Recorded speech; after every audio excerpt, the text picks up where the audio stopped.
Bonjour tout le monde, bonjour, bonjour, re-bienvenue à Embodied, mon podcast. Je suis vraiment contente de faire un épisode en français aujourd'hui. C'est ma langue première. Certains d'entre vous le savez. Um, je suis née à Bécomo, je suis née au Québec, j'ai grandi en français, j'ai appris l'anglais un peu tard dans ma vie. Et c'est vraiment une langue, c'est une expérience qui est dans mon corps, là, tu sais. Fait que le français, pour moi, c'est très creux, c'est très sensible, il y a de la passion et je retrouve pas nécessairement ça en anglais. Donc, c'est intéressant pour moi de voir là, comme la dualité entre les deux. Et aussi la magie qui se passe là, entre les deux. Donc aujourd'hui, pour explorer le thème de Embodied et aussi la confiance au sage en soi, la confiance en cette connexion, la pulsion à l'intérieur de son corps, de cette sagesse universelle qu'on a tous accès à. Et quand on y fait confiance, on a vraiment l'impression là, to be in on a secret. Hein? Donc, on a l'impression de connaître un secret là, qu'on aurait voulu connaître toute notre vie et ça change notre vie complètement. Et pour être en conversation aujourd'hui avec ma belle amie France Gauthier, est tellement un cadeau pour moi. Donc, bienvenue France sur le podcast. Merci, Anne. Et c'est tout à fait réciproque, là. C'est un cadeau partagé. J'ai, on s'est rencontrés à France il y a quelques années. Je pense que j'étais invitée dans une de tes conversations sur une de tes multiples émissions. On va parler de ce que tu fais, là, mais puis, ouais, je pense que notre connexion était vraiment incroyable du début. Merci. Et donc, on a voulu continuer le chemin ensemble. Et donc aujourd'hui, j'aimerais, France, qu'on parle de ce thème-là, de cette la connexion avec notre propre sagesse universelle. Mais pour ceux qui connaissent pas nécessairement, puis je sais qu'il y a beaucoup de personnes qui te connaissent parce que ça fait des décennies que tu es Mhm. sur l'écran, à la télévision, sur la télé web. Mais pour ceux qui ne te connaissent pas, est-ce que tu peux peut-être nous dire un petit peu là, ton cheminement au niveau de l'éveil? Parce que je sais que tu as travaillé beaucoup en télévision au début, pas nécessairement dans le domaine spirituel, pas nécessairement dans le domaine du bien-être. Puis est-ce que je me souviens bien, France, qu'à un moment donné aussi, tu étais en médecine ou tu voulais t'en aller en médecine, comme tu Ouais. étais vraiment dans un autre chemin là au début? Complètement. Je suis une fille de médecin. Mon père était radiologiste. J'ai été élevée dans un milieu scientifique. J'ai étudié en sciences jusqu'à la fin de mon université pour devenir médecin. Puis finalement, j'ai changé d'idée en troisième année parce que je voyais bien que j'étais beaucoup trop sensible. Toi, tu parles d'empath, là, empath, qui est un mot français aussi. C'est vraiment une traduction littéraire, là. Ben, moi, j'étais ça. J'étais tellement en pâte que quand je rentrais dans un hôpital, ben, je m'effondrais parce que je captais la douleur de tous les gens qui étaient là. Et là, je voyais bien que je serais un pitoyable médecin. Alors, je me suis dit, OK, je dois avoir d'autres talents. Et j'ai évalué que mes deux talents principaux, c'était que j'avais une grande gueule puis que je savais écrire. Alors, je me dis, tiens, je vais devenir journaliste. Et ça a été une impulsion à 22 ans. Puis finalement, je suis allée faire un cours de journalisme à l'Université de Montréal et je suis devenue ça. Et je l'ai fait quand même relativement bien, puisque j'étais un peu un modèle que TVA à l'époque, qui est le gros réseau privé au Québec, là, voulait, le modèle de journaliste que TVA voulait. C'est moi qui coachais d'ailleurs tous les stagiaires qui rentraient à TVA. Puis à un moment donné, j'ai vécu une expérience. Après la naissance de mes enfants, en fait, j'ai laissé la salle des nouvelles pour devenir plus chroniqueuse, animatrice télé. J'ai continué mon parcours en télé, mais en parallèle du journalisme. Et on m'a demandé à un moment donné d'aller rencontrer une médium qui prétendait pouvoir parler avec les morts. Et moi, j'avais jamais entendu parler de ça de ma vie en 2002. Hein, je dis toujours à la blague, médium, c'était pour la pizza, les t-shirts puis le steak. Je Tu n'avais n'avais jamais aucune entendu idée. parler de ça, comme c'était pas, ça faisait pas du Aucune tout idée. partie de la conversation à la maison ou rien, là. Même pas. Non. Je connaissais les clairvoyantes, les tireuses de cartes, qui pour moi étaient tous des charlatans à l'époque. Et j'avais jamais entendu parler de ça pour réaliser dans l'enquête que j'ai faite par la suite, parce que la journaliste d'enquête n'était pas très loin. Quand je suis allée rencontrer cette dame-là qui m'a mis en contact avec mon père décédé quand j'avais 14 ans, et qui il s'est suicidé en plus, puis il n'avait pas laissé de lettres. Et là, c'était comme la première fois qu'il venait s'expliquer. Eh bien, j'ai été complètement renversée. Ça a bouleversé tout mon monde parce que ça a créé une craque dans mon cerveau. Et là, je me disais, mais il faut que je remplisse cette craque-là. C'est le premier livre, On ne meurt pas. Tiens, je vais te le montrer. J'ai écrit un livre en 2002, réédité en 2010, On ne meurt pas, qui s'est vendu à 50 000 copies, où Wow. j'ai essayé de comprendre ce qui venait de se passer là et comprendre comment quelqu'un pouvait être en contact avec l'âme ou l'esprit, ou en tout cas l'énergie d'une personne décédée, parce que je ne vais pas rentrer dans le débat âme-esprit, mais l'énergie d'une personne décédée. Et ça a été un game changer en bon français, hein, 180 degrés, puisqu'après ça, je ne pouvais pas retourner en arrière, parce qu'à partir du moment où on sait, on ne peut plus faire semblant qu'on ne sait pas. Ouais. Et c'est là où est-ce que ça a complètement changé ma vie, puisque je m'attendais après l'émission de Claire Lamarche, parce que j'ai fait ça pour une émission de télé qui était à grande écoute, là, tu sais, c'était l'équivalent de Oprah à ce moment-là à TVA. Et après l'émission, TVA a tremblé, la madame est devenue une grosse vedette et moi, je pensais pouvoir de retourner à ma petite vie tranquille. Ben, oublie ça, là, tu sais, le grand plan qui était là pour moi a tracé la route. Et finalement, ben, j'ai laissé la télé en 2010. Après avoir commencé à méditer, c'est ça qui est important là, quand tu me dis le parcours d'éveil, là, on va aller dans les affaires importantes. J'ai commencé Mhm. à méditer en 2006, puis après Mhm. ça, en 2007, à faire de l'écriture inspirée. Mhm. Écriture inspirée que je faisais tout de suite après la méditation. Je posais une question que j'appelais à l'univers. Je ne savais pas trop ce que je faisais. Je ne pensais même pas que j'étais inspirée. Pendant des années de temps, je m'amusais à faire ça sans même me relire. Et au bout de 3 ans de cette pratique-là, je suis tombée sur des vieux cahiers que j'ai ouverts. Puis là, j'ai réalisé que j'étais inspirée. Et c'était au même moment que je perdais mon travail. En fait, j'animais une émission, une série documentaire, justement sur les médiums, sur les guérisseurs, les gens qui ont des facultés psychiques plus évoluées que les autres, en tout cas plus développées. Et on devait avoir une deuxième saison. Puis finalement, bon, je rêve pendant la nuit que je perds mon travail. J'apprends à 9 heures le matin que j'ai perdu mon travail. Ça s'appelle un rêve prémonitoire. C'était hyper précis. C'est des Wow. facultés que j'ai développées par la suite avec l'écriture inspirée. Et là, je suis allée en écriture, puis ça m'a dit, ben c'est parfait, tu sais, c'est parce que, tu sais, il faut que tu fasses autre chose. On a besoin d'entendre ta voix. Et maintenant, maintenant qu'on a entendu celle des médiums, on a besoin d'entendre ta voix. Puis, tu vas être inspiré de ce qui s'en vient. Et on me disait de laisser ma job. On me disait de tout arrêter, en fait. De pas juste laisser, j'avais perdu mon travail, mais on me disait de tout arrêter. Et j'ai fait ça pendant un été de temps en 2010. Ça a été le plus bel été de ma vie, là. Les prescriptions, c'était tu te baignes avec tes enfants, tu médites, tu joues, tu te baignes, tu joues, tu médites. That's it. Ouais. Alors, j'ai fait ça pendant un été de temps. Et au bout de l'été, j'avais eu plusieurs messages en écriture inspirée qui me disaient qu'il fallait que je parte, que je donne des ateliers et des conférences en grand nombre. Et là, j'ai été invitée à la télé nationale à faire une chronique à Denis Lévesque. Denis Lévesque étant un animateur vedette au Québec là, en affaires publiques. Et ça a fait exploser mon petit site Internet, que je ne savais même pas ce que je faisais encore. Et finalement, ben, j'ai commencé à enseigner l'écriture inspirée. Il y a eu plusieurs livres. Il y a le guide ça, c'est la version poche en Europe, mais il y a aussi le guide de l'écriture inspirée ici au Québec. Alors, bref, ça a explosé à partir du moment où j'ai accepté que je devais laisser la télé pour aller enseigner. Et là, Hmm. ben, les salles étaient pleines partout, puis on est rendu presque 15 ans plus tard, puisque j'ai laissé en 2009-2010, et on est en 2024 au moment où on enregistre le podcast. Alors, 15 ans plus tard, ça ne s'est pas démenti. C'est ça que j'ai à faire, enseigner des outils, en fait, transmettre des outils d'éveil pour aider les gens à se reconnaître. Puis si on parle de confiance, là, ben justement, aller prendre confiance en ce sage que tu nommes, que moi aussi j'appelle un maître. Il y a un maître à l'intérieur de chacun de nous qui veut émerger et il cherche tous les moyens pour le faire. Et même si on vit dans des sociétés où est-ce qu'on a complètement occulté cette partie de nous pour aller développer l'intellect et donner des résultats, puis c'est tout un courant de société qui attend de nous qu'on donne des résultats, ben, il reste à l'intérieur de nous ce maître-là qui cherche, lui, à simplement briller. par sa lumière, par nos talents naturels.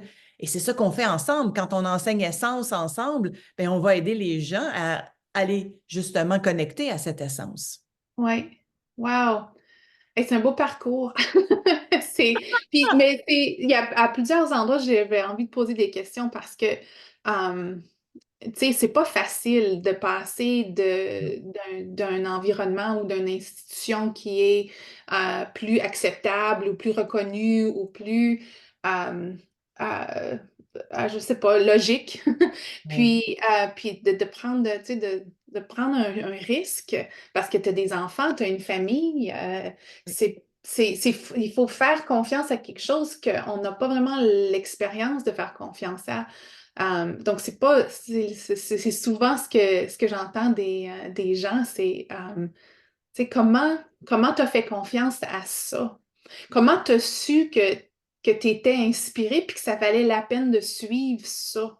C'est-tu oui. Ça, parce c'est que les une portes se bonne sont question. complètement fermées ou c'est parce que c'était tellement fort qu'il n'y avait pas d'autre chose qui filait plus vrai? C'était quoi ton expérience? Juste peut-être, tu sais comment ça l'aide, ces transitions-là, quand on aide on en Absolument. parle. Alors, je fais souvent la blague avec quand j'enseigne ou quand je raconte ça en conférence, là, à ne pas essayer à la maison. Là, j'ai tout laissé, puis je suis partie donner des Ouais. conférences et des ateliers sans avoir un petit peu d'expérience. Mais je dis ça à la blague parce que moi, je me suis mis en déséquilibre cet été-là, mais ça poussait plus fort que moi à l'intérieur. Et ça faisait déjà plusieurs années que je faisais de l'écriture inspirée. C'était pas mon premier barbecue, comme vous dites, là, en anglais. Fait que c'était pas la première fois que je recevais un message, puis ça se répétait sans arrêt. Ça faisait déjà 3, 4 ans que je faisais de l'écriture inspirée. Alors, à un moment donné, j'ai décidé de faire confiance à ça. J'aurais pu pousser, j'aurais pu me trouver un autre contrat de télé parce que j'ai fait ça pendant 22, 23 ans de ma vie. Alors, c'est ce que je savais faire, c'est ce qui mettait du beurre puis du pain sur ma table pour nourrir mes enfants. Puis en plus, j'étais monoparentale 1 semaine sur 2 à cette époque-là. Ouais. Alors, je savais qu'il fallait que je gagne ma vie, là. Et l'été 2010, qui a été la transition, j'avais assez d'argent dans mon compte de banque pour me rendre à l'automne.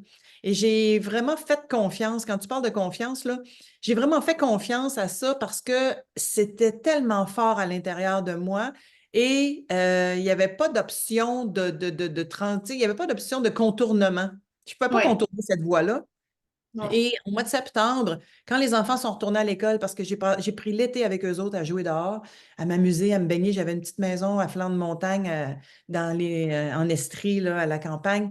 Alors, j'ai passé l'été à jouer avec eux autres. Puis quand on est revenu à la maison, là, ça poussait en dedans. Puis l'écriture m'a dit, tu vas donner des conférences puis des ateliers. C'est là que c'est arrivé en septembre, là, Mhm. en grand nombre. J'ai demandé de quoi. Et là, toutes les Ouais. synchronicités se sont bousculées sur mon chemin. J'ai monté une petite équipe. Alors, la confiance, elle venait d'un élan qui était plus grand que moi. Comme Ouais. quand j'ai publié, parce qu'on est en 2010, mais quand j'ai publié On ne meurt pas en 2004, écoute, là, quand l'éditeur m'a appelé pour me dire on veut te publier, la première semaine, j'étais dans un état euphorique parce que dans On ne meurt pas, il faut que je te dise que je parle non seulement que j'ai eu des messages de mon père décédé, mais qu'il est réincarné dans mon fils. Et en plus, j'ai des messages de Gaétan Giroir, mon collègue de travail décédé en 99, qui vient de faire l'objet d'un documentaire extraordinaire 25 ans après son décès. Mais moi, 5 ans après, j'avais un message de Gaétan que j'ai publié dans On ne meurt pas.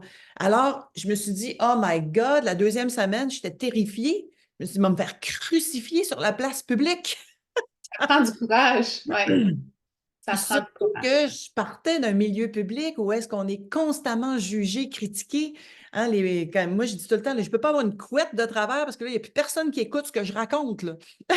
Ouais, D'ailleurs, ouais. je vais en replacer une tout de suite là, pour être sûr que les gens écoutent. Bon. Fait que ça a été une espèce de balancement tout le temps. Là. Oh, j'ai confiance. Oh mon Dieu, je vais me faire crucifier. Oh mon Dieu, j'ai confiance. Ah bon. Puis à un moment donné, quand c'est plus fort que toi, j'ai Mhm. publié On ne meurt pas, c'est devenu un best-seller. 95% des gens qui m'ont interviewé étaient passionnés par l'histoire. Mhm. 5% m'ont traité de folle. Puis je me suis dit, c'est parfait. Ah, c'est Tout bon. est C'est bon. parfait. Ouais. Parce que Justement, ceux qui m'ont traité de folle ont peut-être changé d'idée 20 ans plus tard ou pas, et c'est pas très grave. Moi, j'ai personne à convaincre de toute façon. Ce que je fais maintenant, c'est plus que je donne des outils aux gens, puis les gens vont transformer eux-mêmes leur vie. Je leur dis pas quoi faire, je leur montre à pêcher. Mhm, Hein, c'est mhm. vraiment ça. Et c'est ce qu'on fait quand on travaille ensemble. On leur montre à pêcher, on leur fournit pas de la théorie qu'ils doivent absolument apprendre par cœur, mais on les amène vivre ça dans le corps. Et c'est Ouais. là que ça se passe, la transition. Moi, si j'ai commencé à enseigner en 2010, c'est parce que c'était plus quelque chose de théorique. C'était quelque chose que j'étais en train de commencer à intégrer, parce que je pense pas qu'on intègre peut-être que ça va prendre plusieurs vies avant que j'intègre tous les enseignements que je suis allée chercher dans ma vie. Mais entre-temps, ça ne m'empêche pas d'enseigner. C'est quand ça a commencé à descendre dans mon corps que j'ai commencé à comprendre ce que je racontais. Avant ça, je Mm, le disais par cœur. Puis tout d'un coup, ouais, je le vis. Et si je le vis, ça, c'est la ligne à Einstein, hein, la vraie ouais, connaissance passe par l'expérience, tout le reste, c'est de l'information. c'est Puis je ça. sais quoi, l'information, j'en ai faite pendant 20 ans. Ouais, Alors, ça rentre dans une oreille, ça sort par l'autre. c'est ça. Ouais. Non, j'ai un peu la même expérience avec le domaine académique puis le domaine spirituel.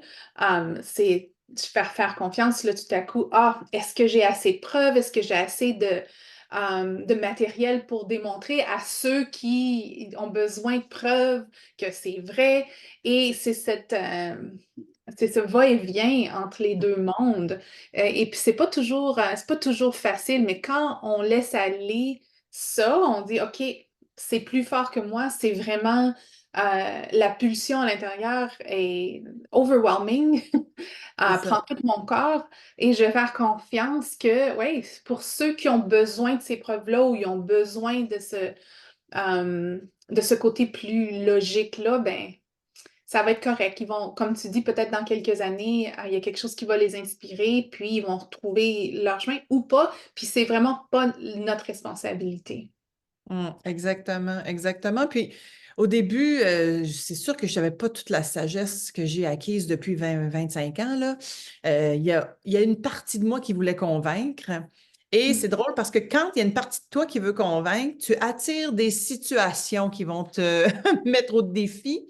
Alors, les premières entrevues que je donnais dans les années 2005-6, parce que, bon, mettons qu'on n'a pas été publié à la fin 2004, donc 2004, 5, 6, puis après ça, en réédition 2010, 11, 12. Mais surtout au début, là, tous les animateurs radio invitaient le président des sceptiques pour se confronter à moi, là, tu sais, Of course. ouais. Et là, Oh ce qui mon était drôle à ce moment-là, parce que j'avais le président des sceptiques en avant de moi, puis j'avais comme approuvé quelque chose, c'est les gens du public, les radios à cette époque-là, là, c'était très fort, les lignes ouvertes, là. Fait que Dieu. les gens Mhm. du public appelaient pour dire, hey, moi, j'ai vécu telle affaire, puis moi, j'ai vu mon mari après son décès assis sur le bout de mon lit, puis moi, j'ai vu ça, puis moi, j'ai vécu ça. Alors, j'avais plus rien à faire à un moment donné, c'est le public qui répondait au président des sceptiques. Wow. Wow. Et C'est ça s'est génial. atténué. La journée où j'ai arrêté de vouloir prouver quelque chose, on Mhm. n'invitait plus personne pour me contredire ou me Ouais, confronter. génial. Euh, Quand tu dis l'écriture inspirée m'a dit, ils m'ont dit, qu'est-ce que à qui ou à quoi fais-tu référence quand tu dis ça? c'est une très Comme, bonne question aussi. parce Merci de la que, poser ouais. parce que les gens se posent cette question-là. Et depuis que j'enseigne, souvent, on me demande, bon, quand j'écris, là, c'est qui me parle, tu sais, puis est-ce que c'est Marie, Joseph, Jésus, les Incas, Ramta, Mafou, les intraterrestres, les extraterrestres? Oh my God. Alors moi, j'ai toujours Saint-Germain. dit Saint-Germain, Ah ouais, Marie, bon, peu importe, ouais, Michael, ouais. toujours à la blague et je le pense pour vrai, ça n'a aucune importance. Mhm. C'est ton higher self qui te parle. Mhm. C'est ton Mhm. soi supérieur. Et ton soi supérieur, c'est dans le fond ton esprit connecté à la connaissance universelle. Et si ton esprit est connecté à la connaissance universelle, c'est comme un buffet, la connaissance universelle. Si tu as besoin de telle information, telle journée, il va aller se brancher à telle fréquence. Et est-ce que c'est les archanges, les êtres de lumière, les grands maîtres ascensionnés, Dieu lui-même? J'en ai aucune idée. Et moi, pour simplifier, je l'ai appelé Maurice, mon grand soi. Comme ça, Maurice, il parle. Et j'ai pas l'impression d'être spéciale parce que Maurice me parle. Mais t'as Tout trouvé le ça monde où, peut ce parler à nom-là? Maurice. C'est-tu relié à quelqu'un, ça, Maurice, ou c'est complètement Pas inventé? du tout, c'est juste parce que c'est un prénom que je trouve drôle, un prénom de grand-père que je trouve drôle. Alors, Maurice, là, c'est comme mon higher self, je l'ai nommé pour calmer le mental des gens à qui j'enseignais, pour dire, oubliez c'est qui vous parle, c'est vous qui vous parlez à vous-même, c'est le Oui, grand jeu qui parle au petit jeu, c'est le oui. moi supérieur ou le grand soi qui parle au petit moi Mhm. puis au petit soi. Et à un moment donné, pourquoi l'écriture inspirée, c'est si intéressant pour contourner le mental, c'est que c'est justement une technique qui te permet, tout le monde peut écrire, puis là, il n'y a personne qui regarde si tu fais des fautes ou pas. Fait que ça n'a pas d'importance, la grammaire, la syntaxe. Dans le fond, tu vas chercher un message à ta sagesse intérieure branchée à la connaissance universelle et ça contourne le mental. C'est une technique pour déjouer le mental, l'écriture inspirée. Mais moi, depuis que je pratique l'écriture, j'écris beaucoup moins dans les dernières années puisque ça a créé ce que j'appelle les avantages collatéraux de l'écriture Mm. inspirée. Ça a ouvert le canal. Alors, quand je médite, après la méditation, souvent, c'est des moments très privilégiés pour être en contact avec son esprit parce que là, on a calmé le mental pendant la méditation. Je vais poser des questions intérieurement, puis je vais obtenir les réponses. Et Oui. si je veux développer, là, je vais prendre mon crayon pour aller développer avec plus de substance, tout simplement. Oui, j'adore ça que tu parles de la progression parce que c'est Ouais, pas une chose qui arrive de même un moment, puis après ça, c'est ton cadeau pour le reste de ta vie, puis c'est comme ça que ça fonctionne. pas du C'est tout. toujours en changement puis en transformation. Tout le Puis temps. parce que moi, quand j'ai commencé à méditer, c'était vraiment là, à chaque jour, c'était 1 heure, tu sais, c'était pendant plusieurs années, puis éventuellement, c'est devenu une façon de vivre. Tu Oui, sais, c'est ça. la méditation était pas j'avais pas nécessaire d'être assis sur le coussin, d'avoir la cérémonie, le rituel pour avoir accès à ce qui se passait. Je pouvais être assis n'importe où ou être debout n'importe où, puis avoir accès à l'état de la méditation après quelques années. Puis après ça, il y a comme une espèce de d'expérience intérieure qui se passe Mm. où on sait qu'on est connecté à son higher self, à son maître en soi, à cette sagesse-là. Puis Exactement. j'aimerais ça que tu me parles de ça parce que, tu sais, on voit les synchronicités, quelqu'un arrive, nous dit quelque chose, puis on dit, ah, je le sais, on a un moment de clarté, puis on prend une décision, puis on va sur un chemin. Mais à un moment donné, il y a comme un changement qui se passe où il y a un accès constant à cette pulsion-là. Il y a une expérience physique dans le corps. Moi, en tout cas, c'est ce qui s'est passé pour moi, puisque ce que j'ai remarqué avec mes clients, c'est que après, à un moment donné, c'est ça, le shift se fait de la tête au corps complètement, puis c'est accessible là, quand on veut. Est-ce que Absolument. tu as une expérience physique Ah, j'en ai plein, j'en ai qui plein. te dit que tu es en communication Oui, avec ton higher self? absolument. Excuse-moi, je prenais une gorgée en même temps, pensant que tu n'avais pas fini ta phrase. Alors, Une j'en ai belle plein. Puis pause. en Oui. même temps, ce qui est intéressant dans ce que tu dis, c'est que tu es en train de parler de ton code personnel. C'est un chapitre dans le livre qui va être publié en mars cette année, que j'ai coécrit avec Pierre Lessard. Le titre du livre, c'est L'approche connexion et le sous-titre, c'est Les 17 voies de l'intuition. Et sur les 17 voies de l'intuition, il y a les perceptions, inspirations, qui sont une voie, c'est-à-dire ça passe par le couloir de la pensée, ça arrive de l'univers tout entier, parce que la connaissance est partout dans l'univers. Ça passe par le couloir de la pensée, puis ça nous arrive comme une idée, un flash, eureka, une image. Alors ça, c'est les perceptions, inspirations, impressions. Ça se passe tout ici. Puis dans le corps, l'expérience du corps dont tu parles, c'est plus les sensations, la sensitivité, qui est une autre voie d'accès à l'intuition. Et ça, pour moi, ça s'est développé parce que j'étais d'abord et avant tout très perceptive. Puisque je pensais aussi, parce que j'ai été élevée dans un contexte d'ultra-performance avec un père spécialiste, dans un contexte où j'allais à l'école privée, ce qui était valorisé, c'était d'avoir des bonnes notes. Alors, j'étais une grosse tête finalement sur quelque chose de totalement inutile qui s'appelle un corps, tu sais. Oui. Et Ouais. je voulais développer juste ça. Ouais. Par contre, j'étais aussi très branchée. Toute jeune, je me souviens que je marchais, là, puis mon père me suivait en auto pour rire avec mes sœurs, puis il disait, bizarre, votre sœur, elle se parle toute seule, tu sais. Alors, je dialoguais naturellement avec mon esprit quand j'étais jeune et je le Ouais. fais encore.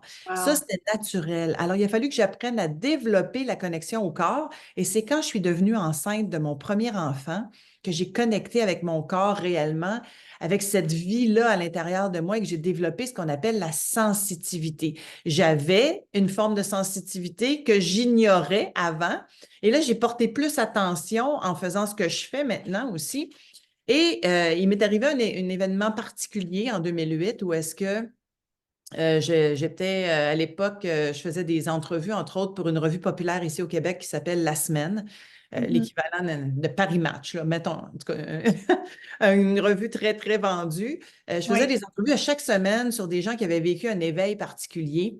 Et Oh. là, j'avais rencontré un de mes voisins qui travaille pour le Cirque du Soleil, qui, lui, était en contact avec Jésus, ou en tout cas avec l'énergie de Jésus, sans être religieux, depuis sa tendre jeunesse. Puis j'avais une conversation avec lui la veille à discuter, c'est comment est-ce qu'on pourrait faire une entrevue, à savoir comment sa spiritualité inspirait son art.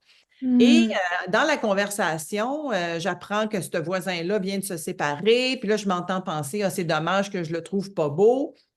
Puis j'aime pas ses mains, ça aurait été un parfait chum pour moi.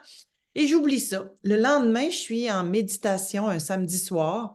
Là, je dis tout le temps, pour niaiser, j'avais vraiment rien à faire. Là. J'étais entre deux amoureux. Là.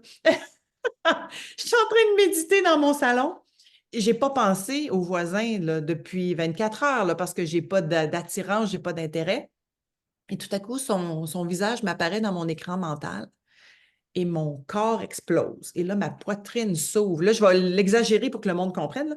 Ma Oui. poitrine s'ouvre comme si le cœur voulait sortir. Là. Puis là, je me dis, oh mon Dieu, c'est gros pour un gars que je trouve pas cute. Ah oui. Oui. Et 3 mois plus tard, c'était mon amoureux, puis il était très cute. Ceci Oh. dit, ça a été le premier contact conscient, parce que j'en avais eu plusieurs autres avant sans doute, premier contact conscient avec ce qu'on appelle la vibration du cœur, le cœur solaire. Hein, puis ça, en plus, on va aller faire un beau voyage à Sedona, toi et moi, qui s'appelle se connecter au cœur solaire. Le Oui. cœur solaire, c'est vraiment ici le chakra qui est le siège de l'âme. Et Mhm. quand on contacte ce centre énergétique-là de façon réelle, là, c'est palpable, ça n'a rien d'ésotérique, c'est tellement vibrant que tu le ressens, là, ça vibre comme ça. Puis là, je l'exagère un peu pour que les gens comprennent. Mais Oui. après, c'est devenu mon baromètre. Alors, Super. toutes les grandes décisions de ma vie Mhm. ont été prises à partir de là, à partir de ce moment-là. C'est-à-dire, acheter une maison, c'est la même chose que rencontrer l'homme de ta vie. Est-ce que Mhm. ça vibre ici ou si ça se referme puis ça se contracte? Alors Oui. ici, là, pour ceux Exact. qui vont l'écouter puis qui ne le voient pas, on est au niveau du milieu de la poitrine. Est-ce que ta poitrine se contracte, pardon, ou si elle s'ouvre puis qu'elle vibre devant, soit que ce soit une maison, un projet, une relation de travail, amicale, amoureuse, n'importe quoi, même un aliment. Jusqu'à à la rigueur, si tu veux savoir si cet aliment-là est bon pour toi, tu Oui. fais juste demander à ta tête, t'écoutes ton corps et ton corps va te le dire. C'est ça, absolument. C'est tellement une belle découverte quand on découvre le corps comme l'instrument que l'énergie utilise pour Voilà. communiquer puis prendre l'expansion à l'intérieur de son être. Ça change une vie complètement. Parce qu'après ça, c'est ça, le baromètre, la direction, les réponses, c'est pas quelqu'un d'autre qui te les donne. C'est même pas un ange ou c'est pas un maître qui te les donne. C'est pas Dieu, c'est pas Jésus. C'est l'expérience directe de Avec le ce corps. sage intérieur-là, Oui, euh, en passant à travers le système nerveux, les organes, le fascia, les muscles, euh, les muscles tout autour de ta cage thoracique qui protègent ton cœur, viennent te dire, t'es en vibration, t'es en résonance avec la vibration de ce qui t'appartient, de tout ce exactement. qui s'en vient Exactement. vers toi. Puis, je pense que c'est un des plus beaux cadeaux que quelqu'un peut recevoir d'un autre, c'est ces outils-là pour pouvoir savoir ça pour nous-mêmes. Parce qu'il y a beaucoup de spiritual bypassing, surtout sur les réseaux sociaux. Donc, on parle le spirituel, mais On ne le vit pas. on le vit pas, puis on va pas vraiment prendre responsabilité pour ce qui se passe à l'intérieur de soi. On va dire les bonnes choses, on va faire les retraites Ouais. sans vraiment s'ouvrir. Mais c'est vraiment, je pense que, tu sais, t'en parles toi aussi dans tes conversations, que c'est le temps, là, c'est le temps de Mm. prendre cette responsabilité personnelle-là au niveau de l'être sage qu'on est, puis le corps que l'être sage a choisi comme véhicule pour cette vie-ci. Oui, puis c'est vraiment un véhicule d'ascension, c'est-à-dire on monte une montagne, tout le monde ensemble, là, puis Mhm. on vise le sommet. On ne sait pas si on va atteindre le sommet dans cette vie-ci, ça n'a aucune importance, mais c'est le seul véhicule qu'on a qui peut donner la direction. Puis si je peux l'expliquer autrement, j'ai publié un livre aussi là, qui s'appelle Le Maître en soi avec Pierre Lessard dans les années 2000, qui est devenu C'est une mon petite préféré! Bible. Ah, c'est là! Écoute, ça, c'est l'ancienne couverture en plus. Mais bref, c'est devenu une petite Bible pour beaucoup, beaucoup de gens. Et là-dedans, on explique, puis moi, ça a été un game changer, ça aussi, dans ma vie, parce qu'il a fallu que je relise mon propre livre pendant des années de temps. Puis encore aujourd'hui, je suis allée le faire en livre audio il y a 2 ans et je relisais des chapitres, puis je captais un autre niveau de connaissances que je n'avais pas encore intégré, que je n'avais pas encore capté.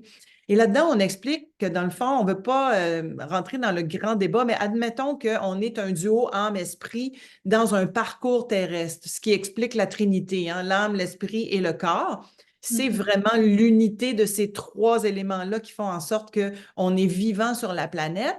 Mais Mhm. l'âme, c'est vraiment l'amour inconditionnel et c'est ce qui va donner, c'est le moteur, c'est ce qui te met en mouvement dans ta vie.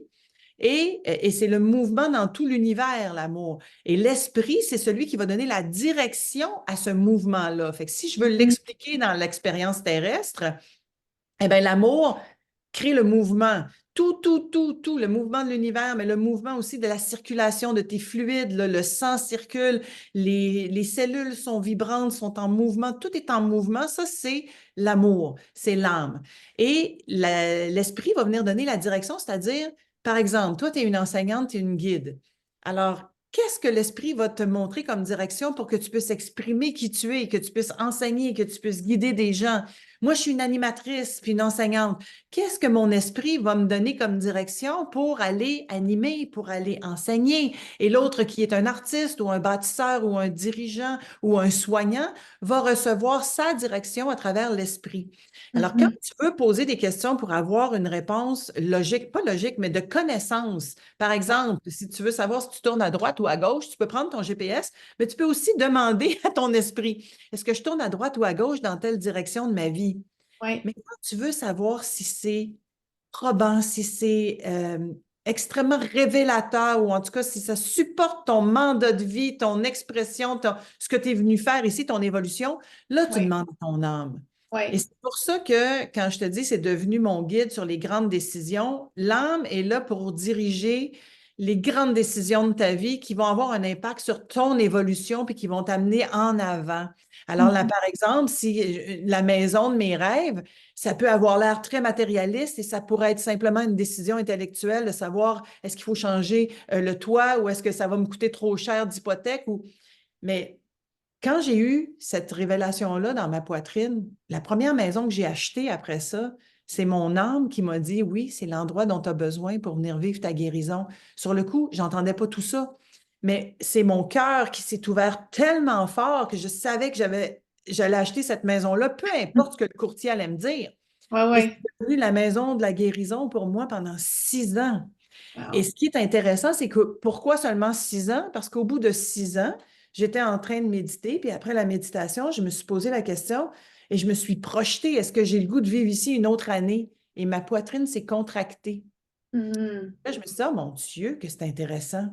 Et Mhm. j'ai refait l'exercice. Puis là, quand je te le dis, elle se contracte encore pour me rappeler que j'ai pris la bonne Yeah, décision. yeah. Et sur le coup, mon mental a embarqué tout de suite en voulant dire, ben voyons donc, tu ne vas pas vendre cette maison-là, c'est celle-là que tu as la plus aimée de ta vie. Alors là, c'est un combat entre le mental qui est Ouais, conditionné, mais ouais, puisque j'avais assez d'expérience ouais, de connecter avec cette énergie-là dans le cœur solaire, dans la poitrine, ouais. ben ça a fait comme, ben non, OK, tu vends la maison parce qu'il y a d'autres choses de mieux pour toi. Et T'as un pas mois besoin plus de le tard, j'avais un savoir, mais acheteur, c'est ça. Un mois ouais. plus tard, j'avais un acheteur à mes conditions, puis on achetait une écurie, mon ami et moi, qu'on avait absolument besoin d'acheter pour vivre ce qu'on avait à vivre ensemble avant qu'elle décède. Ma Ah, grande amie est décédée d'un cancer en 2016. Alors, on avait ça à vivre ensemble et c'était la décision à prendre. mm, Alors, tu sais, des fois, le mental, il va s'obstiner parce que lui, il veut te garder dans le connu parce que c'est pour te protéger. C'est ce qu'on c'est appelle le ça. personnage ou l'ego. Ouais. Mais tout mon être me disait, non, non, non, peu importe ce que le mental te dit, tu vends cette maison-là parce qu'il y a autre chose qui s'en vient pour que tu puisses continuer ton évolution. Puis Oui. l'évolution, c'est pas toujours le long fleuve tranquille, là. Ça a été, Non. mon Dieu Seigneur, l'écurie, ça a été l'expérience la plus initiatique de ma vie. Ça a été difficile, mais c'est ça que Ouais. j'ai à vivre. Ouais, ouais, ouais, ouais, absolument. C'est ça la confiance, en laissant aller les détails, le quand, le comment, mais juste prendre, embarquer dans l'élan tu sais, que le higher self te dit à travers le cœur. C'est très bien expliqué. Euh, merci. J'ai l'impression, comme mon expérience, c'est qu'avec le cœur, c'est qu'il y a comme plusieurs euh, niveaux de conscience dans le cœur même. Parce que dans l'accident de voiture, c'est ce qui est arrivé. Là, ça a fait comme quand j'ai eu ma mort imminente. Là, après ça, tu peux pas refermer ça, Non. mais aucune idée comment le suivre, aucune idée qu'est-ce que ça veut dire, aucune idée de quoi ça va avoir l'air. Puis pas savoir non plus comment faire confiance à ça parce que dans ce temps-là, j'avais aucun langage. Puis si je regarde, ça c'était en 2003, en 2001, l'expérience dans le cœur s'est approfondie. Hmm. Et cet été, vraiment, le mot que je peux, c'est nouveau, là, ce que je peux identifier comme expérience dans le cœur des cœurs, comme vraiment derrière, là, dans l'expérience creuse de mon cœur, c'est une âme sœur. C'est comme quand tu décris l'expérience de cet homme-là, Oui. c'est un peu la même chose puis j'ai eu des larmes, là, tu sais, c'était rencontrer l'âme sœur qui est À l'intérieur de toi. et moi, là, tu sais, mais Oui. c'était Oui. vraiment une expérience de tomber en amour, là, puis de comme, Avec toi. oh mon Dieu Seigneur, ça fait longtemps que j'ai Hmm. envie de revenir avec toi. Hmm. Et puis là, comme un ancrage de communication direct. Puis tu sais, t'as l'impression que ça vient de loin, que c'est vieux, c'est ancien. Puis c'est vraiment, tu sais, il y a un moment où tu dis, ah, c'est-tu à l'extérieur de moi? Non, non, là, c'est moi en tant que l'univers qui vient de se reconnaître, là. Oui, puis c'est ton expérience de mort imminente, pour boucler la boucle avec ce que j'ai commencé à expliquer tantôt, ça t'a amené dans le corps, hein, ton embodied là, experience, là, ça t'a vraiment amené dans le corps et ça t'a forcé à développer cette sensibilité-là, mais cette sensitivité-là. La différence, la sensibilité, c'est qu'on peut être à fleur de peau, on est sensible et tout va nous déranger, mais la sensitivité, c'est la connexion à la connaissance par le corps. Alors, tu es probablement très sensitive et moi plus perceptive. Et je vais toujours rester un petit peu plus perceptive probablement que sensitive. Et toi, tu vas peut-être toujours rester un petit peu plus sensitive que perceptive, Je bien que pense que les deux oui. peuvent se développer. Et c'est quand même un accès à la connaissance, peu importe le canal que va utiliser Oui. finalement ton corps pour aller se connecter avec la connaissance, eh bien, ça reste une connexion. Puis Mhm. dans le livre Connexion qui va sortir au printemps 2024, il y a aussi les 15 autres voies, parce que là, j'ai parlé de réceptivité par le, voyons, la perceptivité. Alors, tu reçois par perceptivité au niveau ici du couloir de la pensée. Tu reçois par le corps, par la sensitivité. Ça, c'en est deux. Il en reste 15. Les 15 autres, c'est les sens. Hein? Les Mhm. sens, c'est-à-dire les 5 sens de base, les doubles sens et les clairs sens. Et tout ça te permet d'être en connexion avec la connaissance. Et Mm. ça, quand ça se développe, puis il n'y a personne qui va développer de la même façon. Et c'est Non, pour ça que j'ai parlé de c'est code ça. personnel. Ton code personnel à toi permet de ressentir et de vivre une expérience, de dire, oh mon Dieu, je viens de connecter avec mon âme sœur intérieure. Quelqu'un Oui, d'autre va le nommer autrement, va peut-être oui. vivre une expérience différente, mais ça ramène à la même Mhm, source qui est la mhm, connexion avec ton âme, hein, la mhm, connexion avec mhm, ton âme qui est mhm, connectée avec la source, avec tout ce qui est. mhm. Ben, chacun va avoir son code personnel. Par exemple, je me donne un exemple très précis. OK? Quand j'enseigne puis que je sens que ce que je viens de dire ou ce que je vais dire, oui, c'est ça, ce que je veux dire à la personne est très important pour elle, et tu Oui. m'entends le dire à plein de reprises, eh bien, la couronne, le dessus de ma tête, se met à vibrer comme si tu me mettais un vibrateur sur le milieu de la tête en haut, là. Ça fait Oh. zzz. Yeah, yeah, yeah, yeah, yeah. Yeah. Mais ça, c'est la sensitivité. La couronne me vibre, c'est ça que tu Ben, dis. oui, mais c'est comme ça. En même temps, il y avait un Oui, download. Ça passe par oui, mon canal, je le dis à la personne, puis je l'oublie c'est ça. instantanément. Fait que c'est pas de la Exactement. sensitivité, c'est vraiment une Pense forme de pas. perceptivité qui déclenche un symptôme physique. Mais je le perçois. Je perçois Mhm. l'information, puis je la transmets, puis je l'oublie tout de suite. Parce que moi, quand j'écris, là, ça vient directement de la sensation. C'est comme c'est direct. Non, Ça alors, tu es passe vraiment une pas par. sensitive. Puis moi, je suis plus une perceptive. Et Ouais, c'est pour ça, quand on enseigne ensemble, que je te présente comme le yin, puis moi, le yang. Le ouais, yang est associé à l'esprit et aux perceptions, et le yin est ouais, associé au féminin et aux sensations, à la right, sensitivité. right. Oui, parce que j'ai pas nécessairement d'image ou j'entends pas de la voix. C'est vraiment une sensation qui se transforme en mots. Wow, j'adore Ouais. ça. Alors, c'est vraiment un code personnel. Puis moi, le Mhm. mien fonctionne différemment et chaque personne développe Ouais, son code personnel, ce qui rend la chose un petit peu plus compliquée parce que justement, c'est ouais. une des raisons pour lesquelles on ne peut pas prouver ça en laboratoire parce qu'il Mais n'y en a pas deux qui fonctionnent de la même façon exactement. fait que vous en parlez dans votre livre, On parce que explique toi, ça tu en écris le détail. livre avec Pierre, c'est ça, Oui, Pierre Lessard? le livre Oui, Connexion avec oui. Pierre Lessard. Expliquer là, comment c'est personnel, subjectif, puis il faut Oui, vraiment faire confiance à son expérience subjective, parce que exactement. c'est le blueprint ou le plan. Il est pas, c'est pas quelqu'un qui nous le donne, c'est vraiment, il se dévoile le plus qu'on fait confiance. Complètement. Et quand on parle de confiance, là, c'est aussi une question de ne pas se précipiter. Parce que c'est pas parce que, par exemple, tu as eu un symptôme une fois, puis que ça s'est avéré juste qu'est-ce que tu as interprété ou ce que tu as reçu comme Ah, information, que c'est une vérité avec un grand V. Et ça c'est prend ça. une expérience dans le temps. Et moi, je n'ai pas commencé à dire aux gens automatiquement, ah, la couronne me vibre, écoute-moi, c'est important pour toi. Ça a pris des années avant que je commence à le dire parce que au début, je me disais, c'est quoi cette affaire-là? Ouais. Mais puis, je réalisais que ce que je venais de dire, ça faisait pleurer la personne, puis je venais juste de taper dans le mille. Mhm, Alors, au début, je faisais juste, ah, OK, la couronne m'a vibré, ça devait être intéressant pour lui. Et je vérifiais par la suite que ça l'avait été. Parce que mhm. soit il venait, Ouais, c'est je ça. le confirmais parce que soit il venait, on venait me le dire, soit que, bon, tu sais, je posais une question, peu importe. Et avec le temps, c'est devenu quelque chose qui s'avérait constamment dans la justesse. Fait que là, Ouais, j'ai commencé à le dire parce que je me suis dit, s'il ne m'écoute pas au moment où la couronne me vibre, il va passer à côté de quelque chose d'important pour lui ou pour c'est elle. ça. Tu sais. C'est ça. Oui, exactement. Oui, puis le fait que à chaque fois que tu y fais confiance, ça devient de plus en plus fort, Aussi. puis tu peux y faire encore plus confiance.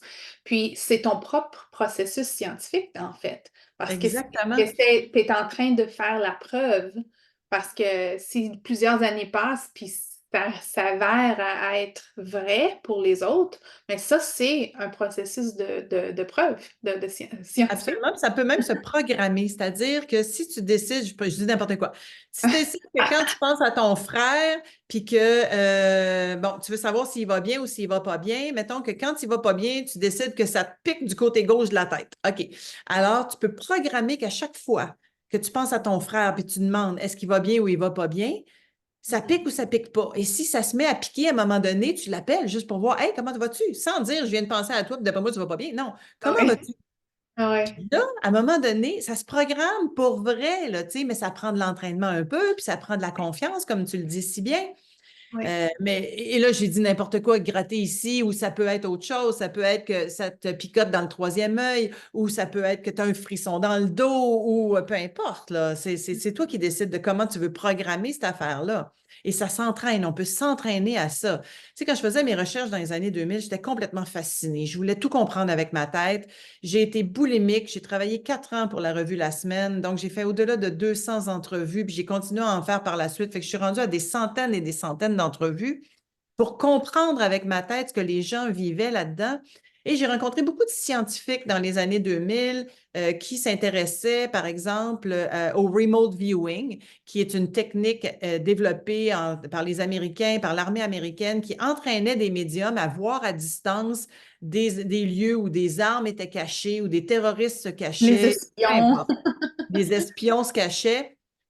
Oui. Et ça s'est avéré tellement efficace. Maintenant, ils ont des drones ultra performants, ils n'ont plus besoin des médiums. Mais à l'époque, ça s'est avéré tellement efficace qu'il y a des gens qui ont repris ces travaux-là. Il y a un institut, puis j'ai interviewé le président en fait, le directeur de cet institut-là, qui enseigne le remote viewing comme une technique pour développer ta perceptivité.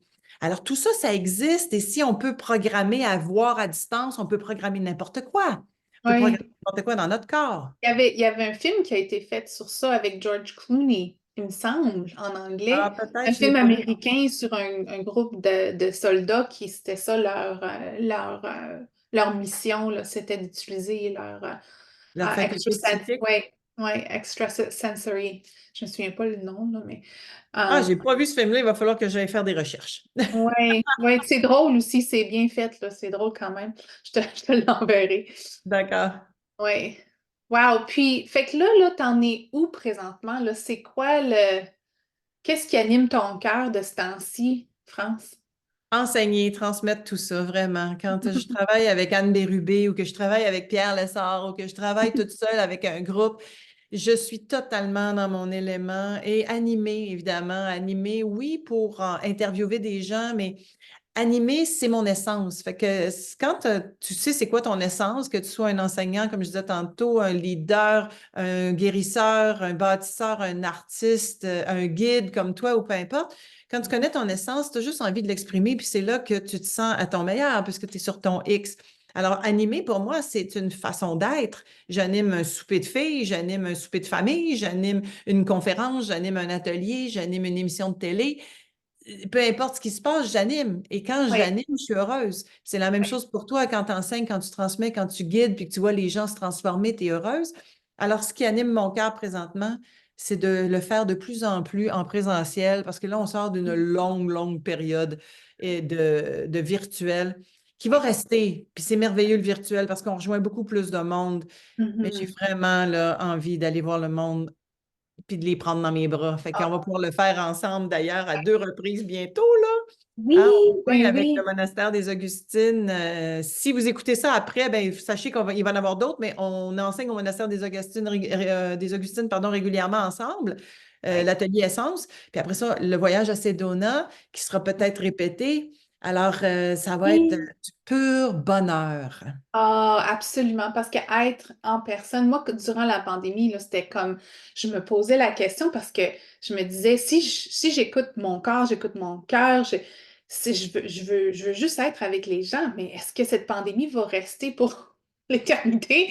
Donc, puis, mais je demandais toujours à mon higher self, c'est quoi? Et puis c'était clair, non, non, c'est en personne, c'est avec les gens, c'est avec les gens. Fait que, tu sais, tu fais confiance, puis tu prends une pause, puis euh, Exactement. mais, oh mon Dieu, c'est magique, hein, parce qu'il y a une accélération qui peut se passer, qui se passe pas nécessairement en virtuel. Tu sais, l'accélération de ressentir la vibration en personne de quelqu'un, même si tu peux la ressentir en virtuel, absolument, mais il y a comme une espèce de quelque chose qui se passe dans la chair, hein, tu sais, Ouais, comme absolument. l'humain, là, puis, ouais, notre week-end au monastère au mois d'avril, c'est toujours Le bonheur, délicieux. Délicieux. vraiment. Euh, puis on va vraiment en profondeur. C'est pas un week-end là, en surface, là. Non, c'est Puis, vraiment une expérience spirituelle, dans le sens spirituel, c'est très galvaudé comme terme, hein. Mais c'est quoi la mhm, spiritualité? C'est d'entrer à l'intérieur et d'aller chercher les réponses par soi-même, de connecter à son essence, d'où le titre, de connecter à qui on est réellement. Alors, qu'est-ce qui est spirituel? C'est tout ce qui est fait avec amour et conscience de l'intérieur et non pour plaire à l'extérieur, puis rentrer dans un moule, puis être aimé et reconnu de l'extérieur. Alors, c'est tout un parcours de revenir à l'intérieur ce week-end-là. Et ce que j'aime de travailler avec toi là-dedans, c'est que toi, tu l'as vraiment naturel d'aller à l'intérieur. Moi, il a fallu que je le développe. Alors, ce qui est intéressant, c'est nos deux chemins. mhm. Ah Que, oui. tu sais, tout le monde aurait voulu peut-être vivre une petite mort imminente, pas trop longue, là, tu sais, en se disant, ça va tout Juste- régler mes problèmes, puis je vais ouais. connecter avec la connaissance après. Mais c'est pas le cas. Moi, j'ai pas vécu de mort imminente. J'ai été jalouse des gens qui en avaient vécu longtemps, jalouse, pas dans le sens maladif du terme, mais envieuse, le dire, j'aimerais ça. Et Mhm. pourtant, ça se développe. Et c'est ça qui est le fun de nos deux expériences, de nos deux parcours. Toi, tu l'as vécu d'une façon, moi, je le vis d'une autre façon. On le transmet et les gens connectent à ça. Oh oui, c'est vraiment une belle danse quand on travaille ensemble. Là, ça se fait comme ça se fait tout naturel. Puis, on parlait tantôt de l'expérience subjective. Là, c'est vraiment ça. Là, on vous guide pour que vous puissiez avoir votre propre expérience. Et voilà. Puis Sedona, ben, on sait qu'il y a des endroits dans le monde où la vibration énergétique est juste tellement incroyable qu'elle nous invite à se souvenir de qui on est vraiment. Donc, imaginez d'être capable de faire ce travail-ci d'incarnation, de confiance, avec le soutien énergétique d'un endroit comme ça, Ouais, c'est c'est ça. fantastique. C'est sûr qu'on peut le vivre partout, là, la connexion à son être. Là, moi, je dis tout le temps, pas besoin d'aller en Inde là, pour rencontrer ton soi supérieur. Là, moi, je l'ai rencontré dans mon écurie à ramasser du crottin de cheval. Alors, Ouais, ça peut se faire exactement. partout. Ouais, Mais en l'idée d'aller à conduisant, Sedona, dans la douche. partout, partout, Ouais, partout. Mais ouais, l'idée ouais, d'aller au Sedona, comme tu dis, c'est vraiment d'aller connecter avec les vortex d'énergie qui, naturellement, vont nous aider à s'élever. Si on est conscient, quelqu'un qui va à Sedona en touriste et qui ça ne marche connecte pas. pas à cette énergie-là ne Exactement. va rien ressentir. C'est comme aller visiter les grandes pyramides d'Égypte. Il y en a qui Oui, vont vivre une expérience spirituelle exceptionnelle parce ils rentrent là en conscience et se oui, connectent avec l'énergie du lieu, alors que d'autres, ils vont pour apprendre par cœur qu'est-ce qui s'est passé oui, là et ne vivront rien au niveau de leur ressenti. C'est pour ça qu'on le fait pour guider des gens, puis on est tout à fait conscient que c'est quand même des sous aller à Sedona. C'est pour oui, ça que je tiens à dire qu'on peut faire ça partout, oui. mais on va aller utiliser l'énergie des vortex pour se propulser. Génial. Génial. Donc, ton prochain livre qui va sortir au printemps, c'est L'approche connexion, c'est ça? L'approche connexion avec le Oui. sous-titre Les 17 voies de l'intuition, avec un I majuscule, parce que intuition est encore très galvaudé comme terme, et c'est bien au-delà de Madame Minou puis de se connecter à une boule de cristal. C'est pas ça du tout. C'est vraiment un accès naturel de l'être humain à la connaissance universelle par tous les canaux de réceptivité. Alors, on l'explique, on donne des Oui. trucs, des exercices. J'ai relu parce que là, je suis en phase je viens de terminer la correction, là, ça s'en va chez l'imprimeur. Et je suis vraiment contente de ce livre-là parce que même en relisant, je me dis, oh, j'apprends des affaires. Oui, oui, oui. This is really good. J'apprends Wow. encore en me relisant. Oui. C'est génial parce qu'on est toujours en train de capter un autre niveau de connaissance à partir Oui. de la même phrase. Exactement, exactement. C'est probablement une petite bible là, pour ceux qui Oui. recherchent là, ces outils-là. C'est génial. Absolument. Puis je pense que dans l'ère où on s'en va, ben, qui s'amorce, dans l'ère qui s'amorce, de plus en plus de gens, sinon tout le monde va avoir envie de développer ça. Il faudrait que ça devienne, il faudrait que ce soit enseigné à l'école. Je rêve d'aller enseigner en secondaire 3 moi, là, aux jeunes de 14 15 ans, comment se connecter à leur sagesse intérieure, puis avec des outils comme l'écriture inspirée et d'autres outils simples. Parce qu'eux autres, ils l'ont naturel, là. Mhm. Si on leur donne les outils, ils vont Oui, l'avoir plus naturel.